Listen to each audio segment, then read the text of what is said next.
So if you want to change the world, start off by making your bed. If you make your bed every morning, you will have accomplished the first task of the day.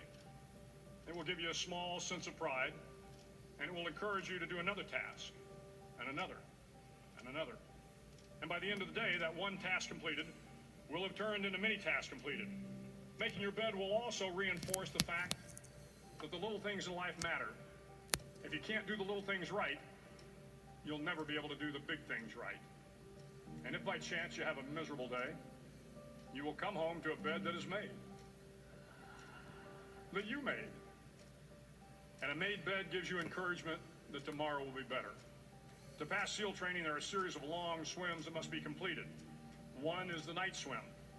Before the swim, the instructors joyfully brief the students on all the species of sharks that inhabit the waters off San Clemente.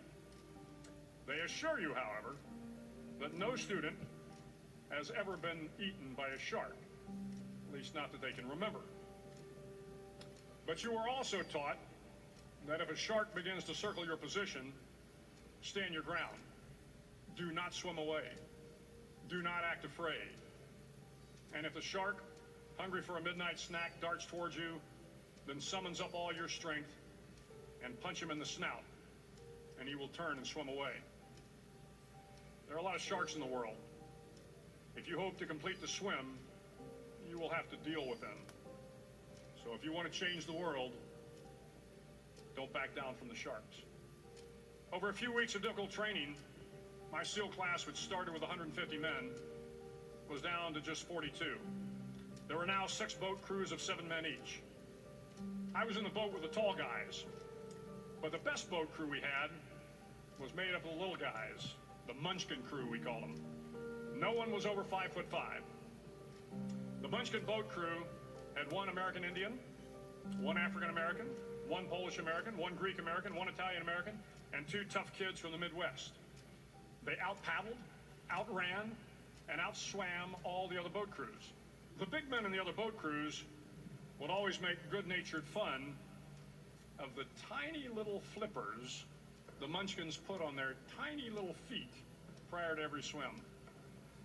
But somehow these little guys from every corner of the nation and the world always had the last laugh, swimming faster than everyone and reaching the shore long before the rest of us. SEAL training was a great equalizer.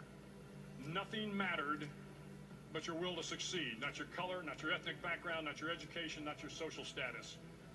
If you want to change the world, measure a person by the size of their heart, not by the size of their flippers. The 9th week of training is referred to as Hell Week. It is 6 days of no sleep, constant physical and mental harassment, and 1 special day at the Mud Flats. The Mud Flats are an area between San Diego and Tijuana where the water runs off and creates the Tijuana Sloughs, a swampy patch of terrain where the mud will engulf you. It is on Wednesday of Hell Week that you paddle down to the Mud Flats and spend the next 15 hours trying to survive the freezing cold, the howling wind, and the incessant pressure to quit from the instructors.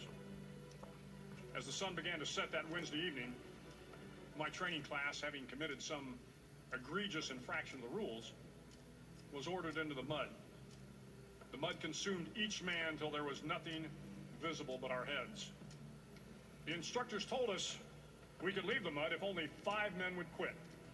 Only 5 men, just 5 men, and we could get out of the oppressive cold. Looking around the mud flat, it was apparent that some students were about to give up. It was still over 8 hours till the sun came up. 8 more hours of bone-chilling cold. The chattering teeth and the shivering moans of the trainees were so loud, it was hard to hear anything. And then one voice began to echo through the night. One voice raised in song. The song was terribly out of tune, but sung with great enthusiasm. One voice became 2, and 2 became 3, and before long, everyone in the class was singing. The instructors threatened us with more time in the mud if we kept up the singing, but the singing persisted, and somehow the mud seemed a little warmer, and the wind a little tamer, and the dawn not so far away. If I have learned anything in my time traveling the world, it is the power of hope, the power of one person, a Washington, a Lincoln, King, Mandela, and even a young girl from Pakistan, Malala. One person can change the world by giving people hope. So if you want to change the world, start each day with a task completed. Find someone to help you through life. Respect everyone. Know that life is not fair and that you will fail often. But if you take some risks, step up when the times are the toughest, face down the bullies, lift up the downtrodden, and never, ever give up, if you do these things, the next generation and the generations that follow will live in a world far better than the one we have today. And what started here will indeed have changed the world for the better.